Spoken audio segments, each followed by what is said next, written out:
TikTok CEO Shuzi Chu is testifying before the House Committee on Energy and Commerce as we speak. He was just asked whether the Chinese government has access to TikTok data. Let's watch. As I said in the opening statement, our plan is to move American data to be stored on American soil by the American company. I understand that, but you're sidestepping, or I haven't read anything in terms of TikTok, how you can actually say, and you spoke in your opening statement about a firewall relative to the data. But the Chinese government has that data. How can you promise that that will move into the United States of America and be protected here? Congresswoman, I have seen no evidence that the Chinese government has access to that data. They have never asked us. We have not provided. Well, you know what? I find that actually preposterous. I have looked in. I have seen no evidence of this happening. And in order to assure everybody here and all our users, our commitment is to move the data into the United States to be stored on American soil by an American company, overseen by American personnel. So the risk will be similar to any government going to an American company asking for data. Yesterday, Chu posted a message on TikTok ahead of his showing on Capitol Hill where he appealed to American users. Let's watch.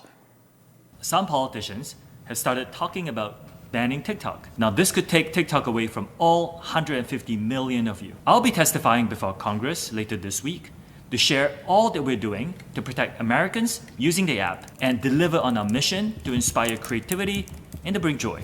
Let me know in the comments what you want your elected representatives to know about what you love about TikTok. I thought that direct appeal was fascinating and frankly good strategy. Look, he presents as very reasonable in these clips, and so far in the hearings, he points out that half of Americans are on TikTok. The majority of Americans support TikTok. Only 40%, a little over 40% of Americans support banning TikTok. And he's basically teeing up this political question. Are politicians willing to get in between TikTok users and their phones and cast themselves as the enemy that are preventing people from making these kind of free choices about the apps they use? So there's a lot going on here, a lot I want to say on this subject. Look, I am not naive. I am very critical and skeptical of the Chinese government. I would not put it past them to put pressure on TikTok to censor content that makes China look bad. I would not. You can point to all sorts of things. They don't allow TikTok actually in the country, in China, to the same extent it's allowed here. So maybe people said, well, do they think there's something wrong with it? They don't let their own people consume it the way they let Americans consume it. And the data, the capturing our data thing, theoretically is a huge concern, although as he's pointed out and many of others have pointed out, there's actually no evidence that they have tried to possess this data. So I am concerned. I'm not saying I'm not concerned, but everything we're talking about theoretically that the Chinese government could do that's bad on TikTok, the U.S.'s government is doing to a far more alarming degree on Facebook, Twitter, YouTube, etc. We've seen it over and over again. The FBI, the CDC, the State Department, DHS. Let's probe that comparison just a little bit, because the argument that's being made by the Twitter files isn't that the U.S. government has direct access to user information, DMs, things like that, but that it is able to kind of use a pressure campaign to coerce Twitter to do its bidding without it actually pulling the strings itself. FBI agents have sat at their computers searching for accounts saying things they don't like, flagging them for content moderators and saying, maybe do something about this. Sure. Maybe do something about this. And that's important for all of the reasons that we've talked about as we've covered the Twitter files. I find that to be a lot worse. Well, it feels to me like the argument that's being made by some of the Congress members in the clips that we watched has more to do with the Chinese government having access to data in the first instance. The idea that it would have direct access to, DMs, personal information, and things like that within the app at a much more significant degree than what is being alleged of our intelligence agencies. And not that this is in no way meant to be absolution for our intelligence agencies. But my question is, what is the evidence? Is that presumed because of the more authoritarian nature of the Chinese government, that there aren't any barriers whatsoever, and that the Chinese government can basically do whatever it wants in TikTok? Is there any evidence that that's the case? And is it fair for American politicians to be making that presumption in the absence of more? And if they do, is the implication that Americans should never use any technology that isn't American-based technology? Or is China being called out in particular, and America wouldn't have the same problem with a German-owned app or Botswanan app or whatever it was? Well, right. I mean, I think the reason so many in Congress are concerned is because it is so popular. It is wildly popular among young people. It's their preferred social media app. And it's as if the Chinese government has direct sway, could theoretically have sway over the thing everybody is consuming. But what is this sway? I mean, not putting a finer point on it. Well, but I've seen what American countries have, or what American government has done to our companies. So I see, and I mean, they have made those choices. They have. Absolutely, there was censorship of topics relating to COVID during the pandemic, all sorts of things that they say. The Chinese government has done this with American companies trying to come into to the Chinese market. They told Google exactly which topics it had to censor. You can't search for pictures of Winnie the Pooh on Google in China. In China. So it's but these are different questions. I mean, I can sit here and have all the opinions in the world about what kind of free speech regime should exist in China. I'm not Chinese. That doesn't really I don't have any bearing on that and that outcome. But the question is whether or not Americans in America can use an app that happens to be made in another country. And if they are willing, if they are not imposing their kind of speech standards on American users, then what is the issue? And moreover, every single app, every single content-based app is going to be making moderation decisions. We talked about this at length because of the Twitter files. 100%. And people are going to come to differences of opinions about which moderation decisions are appropriate. And the outcome of those decisions is going to inform what information is out there in the world one way or the other, whether or not it's nefarious, right? Yeah. So if we're going to look skeptically at every content moderation decision that's made by an app because it happens to be based in a country that we have geopolitical tensions with, are we basically just saying that Americans are only going to be allowed to use apps developed in America? No, and there should be content moderation. It just shouldn't be dictated to the companies by governments, whether it's the Chinese government or the American government. And is there evidence of that? Is the pushback that she was given there? Well, in America, not in China, in America. Data. So he's denying that the data is being collected by the Chinese government. I do not think he has denied that the Chinese government influenced what was allowed to appear on the platform because Frank, if he said that, he's lying because they have. They clearly have. But in America, that's the thing. Yes, in America. What is the? Help me understand. What is the evidence that how has China done to influence the content seen by American users? I just told you on COVID, they turned that you couldn't.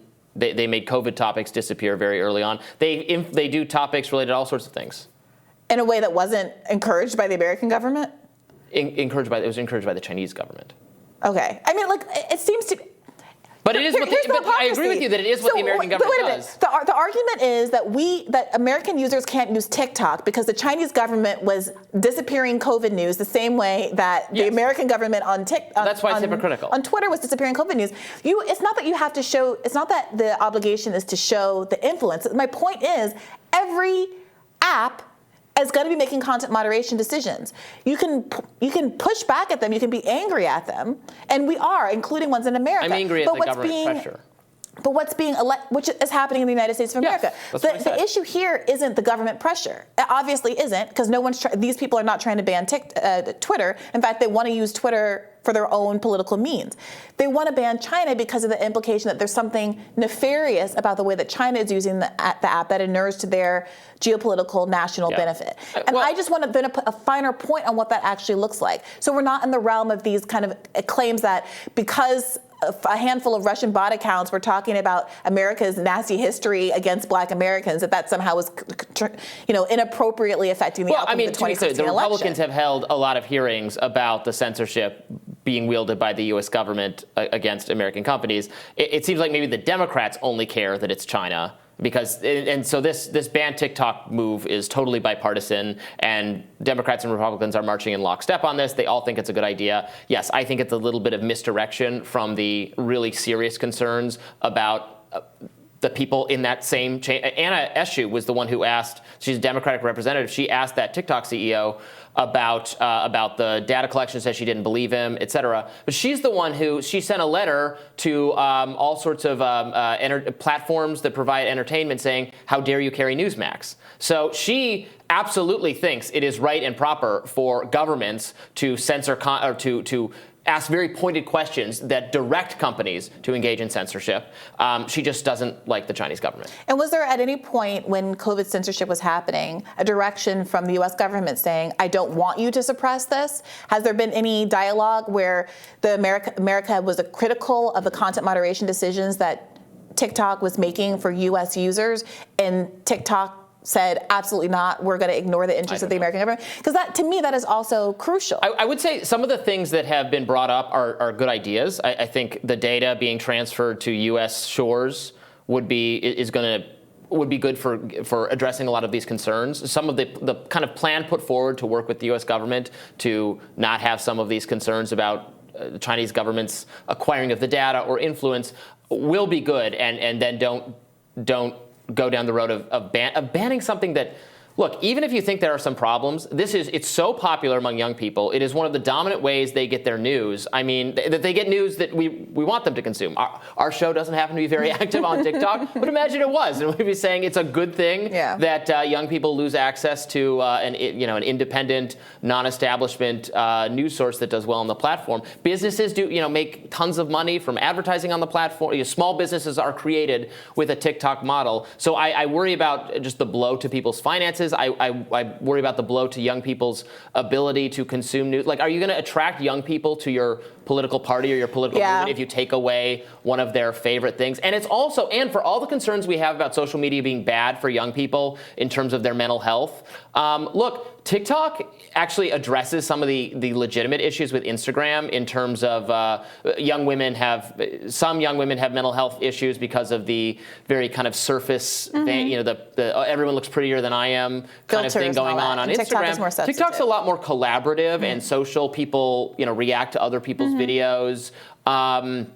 I think it actually does address a lot of those problems. Yeah, so fundamentally, I just don't, I'm having trouble with all of the hand-wringing here when all of our major news institutions are owned by billionaires with a very clear agenda with sponsored articles who are doing headlines like, isn't it good to make more Americans unemployed? Oh, don't look over here that I'm also the CEO of the biggest company in the world. Like, it's ridiculous. So it's not that I don't think that there are potential issues, but it does really seem like missing the forest for the trees if we're talking about corporate propagandists versus like national propagandists who are affecting our politics and the kind of information that is circulating through our society. This seems like a very narrow lens to try to get into that issue when our actual stated news organizations are owned by people whose interests are as dissimilar from what average Americans need and want, as I would argue, the CCP. My point is that the very people in that room right now who are so mad and worried about TikTok or the government bureaucracies that they fund and direct and control have done the same level of nefariousness and censorship, if not more so, to Twitter, Facebook, Google, et cetera. And let's not lose the forest for the trees. Let's not get misdirected on some China ban because we're concerned about that. More Rising after this.